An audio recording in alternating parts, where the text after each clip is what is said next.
আউযু বিল্লাহি মিনাশ শাইতানির রাজিম বিসমিল্লাহির রহমানির রহিম। জালেম শাসক বা প্রশাসকের বিরুদ্ধে রাসূলুল্লাহ সাল্লাল্লাহু আলাইহি সাল্লাম যে কথাগুলো বলেছেন সেই বিষয়গুলো আমরা জানার চেষ্টা করি।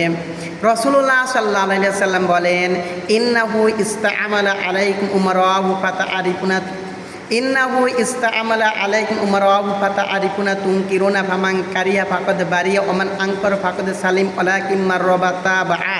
ক্বালা ইয়া রাসূলুল্লাহ সাল্লাল্লাহু আলাইহি ওয়াসাল্লাম আলা নুকাতিলুহুম ক্বালা লামা সাল্লু। রাসূলুল্লাহ সাল্লাল্লাহু আলাইহি ওয়াসাল্লাম বলেন, ও ছেড়ে আমার মৃত্যুর পরে এমন অনেক শাসক প্রশাসক আসবে যারা ন্যায় অন্যায় উভয় প্রকারের কাজ করবে। যারা তাদের অন্যায়কে ঘৃণা করবে তারাও বেঁচে যাবে, যারা আপত্তি করবে তারাও বেঁচে যাবে, কিন্তু যারা তাদের অন্যায়টাকে সমর্থন করবে তারা কখনো বাঁচতে পারবে না। সাহাবীরা বললেন, ইয়া রাসূলুল্লাহ, আমরা কি তাদের বিরুদ্ধে বিদ্রোহ করব?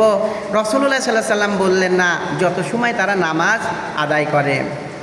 অন্য একটি হাদিসে আল্লাহ রাসূল বলেন, ইয়াকুলু খিয়ার ওয়া ইম্মাতুকুমুল্লাযীনা তুহিব্বুনাহুম ইউহিব্বুনাকুম ওয়া তুসাল্লুনা আলাইহিম ইউসাল্লুনা আলাইকুম ওয়া শিরার ওয়া ইম্মাতুকুমুল্লাযীনা তাবগাদুনাহুম ইয়াবগাদুনাহুম ওয়া তালআনুনাহুম ইয়ালআনুনাহুম। কুলতু ইয়া রাসূলুল্লাহ আফালা তুনাবিদুহুম? ক্বালা লামা আকামু ফীকুমুস সালাতা লামা আকামু ফীকুমুস সালাতা। রাসূলুল্লাহ সাল্লাল্লাহু আলাইহি ওয়াসাল্লাম বলেন, তোমাদের জন্য উত্তম ওই শাসক যিনি তোমাদেরকে ভালোবাসে তোমরাও তাদেরকে ভালোবাসো, যে তোমাদের জন্য দোয়া করে তোমরাও তাদের জন্য দোয়া করো। আর তোমাদের জন্য খারাপ ওই শাসক যিনি তোমাদেরকে অভিশাপ করে তোমরাও তাদের অভিশাপ করো, তোমরা তাদেরকে অপছন্দ করে তারাও তোমাদেরকে অপছন্দ করে। সাহাবীরা বললেন, ইয়া রাসূলুল্লাহ, আমরা কি তাদের বিরুদ্ধে বিদ্রোহ করব? আল্লাহ রাসূল বললেন, না, যতক্ষণ তারা নামাজ আদায় করবে। এই কথাটা তিনি 3 বার বললেন। অন্য একটি হাদিসে আল্লাহ রাসূল বলেন, মানের আমিরাতি শাইয়ান আকরাহু ফালইসবির আলাইহি ফাইন্নাহু মিন ফাকুল জামাআতি শিরান ফামাতা ইল্লা মাতা মিতান জাহিলিয়াতি। রাসূলুল্লাহ সাল্লাল্লাহু আলাইহি সাল্লাম বলেন, তোমাদের উপর যদি কোনো শাসক প্রশাসক নিযুক্ত হয় আর যদি দেখো আল্লাহ পাকের অবাধ্যতার কোনো কাজে লিপ্ত হচ্ছে, তোমরা ধৈর্য ধারণ করবে, তবুও তোমরা তার আনুগত্য থেকে হাত গুটিয়ে নেবে না, অথবা মুসলিম সমাজ থেকে বিচ্ছিন্ন হবে না।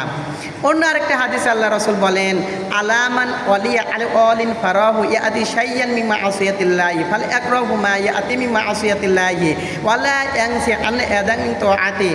রাসূলুল্লাহ সাল্লাল্লাহু আলাইহি ওয়াসাল্লাম বলেন, তোমাদের উপর যদি কোনো শাসক প্রশাসক নিযুক্ত হয় আর যদি দেখতে পাও তারা আল্লাহ পাকের অবাধ্যতার কোনো কাজে লিপ্ত হচ্ছে, তোমরা তার কর্মটাকে ঘৃণা করবে, তবুও আনুগত্য থেকে হাত গুটিয়ে নেবে না। অন্য আরেকটা হাদিস এভাবে পাওয়া যায়, যখন এজিদের অপকর্মের কারণে মদিনার লোকেরা বিদ্রোহ করল, তখন আব্দুল্লাহ ইবনে মুতির তার নেতৃত্ব দিলেন। আব্দুল্লাহ ইবনে ওমর রাদিয়াল্লাহু তাআলা আনহু তার কাছে গেলেন, তিনি তাকে বসতে বললেন। তিনি বললেন, আমি বসতে আসি নাই, আমি তোমাকে একটা হাদিস শোনাতে আসি। তাই তিনি বললেন, মান খালা ইয়াদান মিন তাআতি লাকিয়াল্লাহু ইয়াউমাল কিয়ামাতি লা হুজ্জাতা লাহু ওয়া মান মাতা লাইসা উনকি বাইআত মাত মিতান জাহিলিয়াতি। আমি রাসূলুল্লাহ সাল্লাল্লাহু আলাইহি ওয়াসাল্লাম মুখে শুনেছি, কেউ যদি রাষ্ট্রীয় আনুগত্য থেকে হাত বের হয়ে যায় আর এভাবে করে সে যদি কিয়ামতের দিন ওঠে, সে নিজের জন্য কোনো ওযর পেশ করতে পারবে না, আর এইভাবে যদি মৃত্যু হয়ে যায় তার মৃত্যু হবে জাহিলাতের মৃত্যু। অন্য একটি হাদিসে এভাবে আছে, উসমান রাদিয়াল্লাহু তাআলা আনহুকে যখন হত্যা করার পরিকল্পনা হয়, উসমান রাদিয়াল্লাহু তাআলা আনহুর এমনকি মদিনার মসজিদের ইমামতিও কেড়ে নেওয়া হয়। উসমান রাদিয়াল্লাহু তাআলা আনহুর কাছে সাহাবীরা আসলেন যে, আমরা এখন কি করব? আপনি যুদ্ধ করতে দিলেন না, আবার মদিনার মসজিদে ইমামতি কেড়ে নিলে আমরা কি করব? তখন উসমান রাদিয়াল্লাহু তাআলা আনহু তাদের বললেন, আস-সালাতু হাসানা মা ইয়ামালুনান নাস ফাইদা আহসানান নাস ফাহসিন মাআহুম ইযা আসাউ ফাজতানিবু ইসাআতুহুম। মানুষ যত ভালো কাজ করে তার ভিতর সবচেয়ে ভালো কাজ নামাজ আদায় করা। যখন ওরা নামাজের ইমামতি করে ওদের পিছনে নামাজ পড়বে, আর ওরা যখন খারাপ কাজ করে ওদেরকে তোমরা পরিত্যাগ করবে। অন্য একটি হাদিসে আল্লাহ রাসূল বলেন, তালসামু জামাআতুল মুসলিমিনা ইমামাহুম কুলতুম ফাইল্লাম ইয়াকুলুম জামাআতুন ক্বালা ফাআতাসিলু তিলকাল ফিরকা কুল্লাহা ওয়ালা আনতা বিআসনি শাজারাতিন হাত্তা ইদরিকাল মাউত আনতা আলা যালিকা। হুযায়ফা ইবনুল ইয়ামান রাদিয়াল্লাহু তাআলা আনহুকে আল্লাহ রাসূল বললেন, তুমি তোমাদের সংখ্যাগরিষ্ঠ রাষ্ট্রপ্রধানকে আঁকড়ে ধরবে। তিনি বললেন, আমাদের যদি রাষ্ট্র না থাকে, রাষ্ট্রপ্রধান না থাকে, সবাই যদি বিভিন্ন দলে দলে বিভক্ত হয়ে যায়, বসবাস করে, আমি কি করব। তখন আল্লাহ রাসূল বললেন, এক্ষেত্রে তুমি সকল দলকেই পরিত্যাগ করবে, এমনকি তোমাকে যদি একটা গাছের ডাল কামড়ে পড়ে থাকতে হয় তবুও তাও তুমি থাকবে, আর এইভাবে যেন তোমার মৃত্যু এসে যায়। অন্য আরেকটা হাদিস এভাবে পাওয়া যায়, সহিহ মুসলিম শরীফের হাদিস, কুলতু ইয়া রাসূলুল্লাহি ইন্না কুন্না বিশারিন ফাজা আল্লাহ বিখাইরি ফানাহনু ফিহি ফাল মিউ আরা যালিকা ফানিশান ক্বালা নাআম কুলতু ফাল আরা যালিকা ফানিশান ক্বালা নাআম কুলতু ফাল আরা যালিকা শানফান ক্বালা নাআম কুলতু কাইফা ক্বালা ইয়াকুনা বা'দা ইম্মাতিলা ইয়াহদুনা বিহুদায়া ওয়া লা ইয়াস্তান্নুনা বিসুন্নতি সায়াকুন ফিহিম রিজালুন কুলুবু শায়াতিন ফি জুসমানি ইনসি ক্বালা কুলতু কাইফা আসনা ইয়া রাসূলুল্লাহি না আদরাকতু যালিকা ক্বালা আসমি ইতুদুল আমিরিন দুরবা দহরক আখুদ মালিক ফাসতামি আতি। একটা হাদিস এভাবে আছে, হুযায়ফা ইবনুল ইয়ামান রাদিয়াল্লাহু তাআলা আনহু বলেন, আমি রাসূলুল্লাহ সাল্লাল্লাহু আলাইহি সাল্লামকে বললাম, ইয়া রাসূলুল্লাহ, আমরা তো একসময় খুব মন্দ অবস্থায় ছিলাম, এখন তো খুব ভালো অবস্থায় আছি, এরপরে কি আবার কোনো মন্দ আসবে? তিনি বললেন, হ্যাঁ মন্দ আসবে।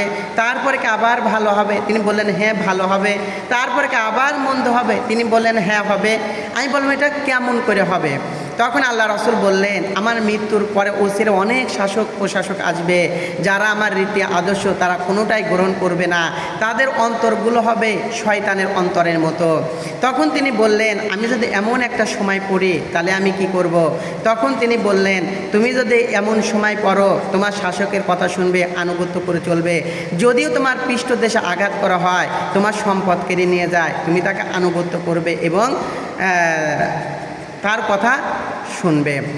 এজন্য আমাদের দায়িত্ব রাষ্ট্রীয় আনুগত্য করা এবং পাপকে পাপ বলা, ন্যায়কে ন্যায় বলা, অন্যায়কে অন্যায় বলতে হবে, ন্যায়কে ন্যায় বলে আমাদের দিনের যে দাওয়াত, সেই দাওয়াতের এটা আমাদের চালাতে হবে, মানুষকে হেদায়েতের পথ দেখাতে হবে।